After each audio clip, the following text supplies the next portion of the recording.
हम खबर आई है, खबर साथ ही आपको बताएं कि 21वां वज़ीर आला पंजाब कौन होगा। मुस्लिम लीग नून के अरकान जाती उम्रा में सर जोड़कर बैठने को तैयार है। पार्टी जरा के मुताबिक ये अब वाजे कर दिया गया है कि 21वां वज़ीर आला पंजाब कौन होगा।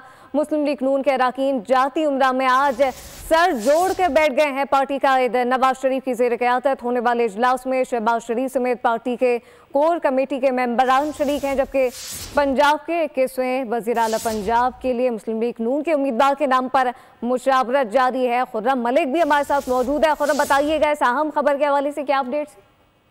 जी बिल्कुल, 21वां वज़ीर आला पंजाब कौन होगा। मुस्लिम लीग नून के अरकान जाती उम्रा में आज सर जोड़कर जो है वो बैठ गए हैं। पार्टी ज़राए का ऐसा बताना है। पार्टी ज़राए के मुताबिक पार्टी कायद नवाज शरीफ की ज़ेर क़यादत होने वाले इजलास में शहबाज शरीफ समेत पार्टी की कोर कमेटी के मेंबरान जो है वो शरीक हैं। पंजाब के 21वें वज़ीर आला पंजाब के लिए मुस्लिम लीग नून के उम्मीदवारों के नाम पर जो है मुशावरत की जा रही है, जबकि मुस्लिम लीग नून के मरकजी कायद दीन और सीनियर रहनुमाओं की अहम बैठक में मुस्लिम लीग कोर कमेटी के मेंबरान जो हैं वो शामिल हैं। मुस्लिम लीग नून के कायदीन नवाज शरीफ इजलास की सरबराही कर रहे हैं, जबकि वज़ीर आला के नाम के लिए क़यादत की जाने से तमाम सीनियर रहनुमाओं से मुशावरत जारी है। वज़ीर आला पंजाब के लिए मुस्लिम लीग नून की चीफ ऑर्गेनाइजर मरियम नवाज और सीनियर रहनुमा मलिक मोहम्मद अहमद खान समेत दीगर रहनुमाओं पर के नाम वो ज़ेरे गौर है। और अब तमाम तर मामला जो है वो ये है कि इस जो फैसला होगा, अहम इजलास जो है वो जारी है, इसमें किसका नाम जो है वो सामने आता है। लेकिन अब तक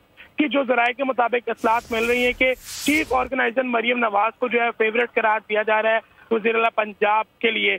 लेकिन दूसरी जानिब पर क्योंकि मलिक मोहम्मद अहमद खान भी लाहौर और पंजाब के लिए काफ़ी सर्व कर चुके हैं, तो उनका नाम भी ज़ेरे गौर है। और अब कायदीन समेत तमाम जो कोर कमेटी के मेंबरान हैं वो इस चीज़ पर इत्तेफाक जाहिर करेंगे और फैसला फिर उसके बाद सुनाया जाएगा कि पंजाब का वज़ीर आला कौन है। जी सही, फैसला उसके बाद सुनाया जाएगा कि पंजाब का वज़ीर आला कौन है।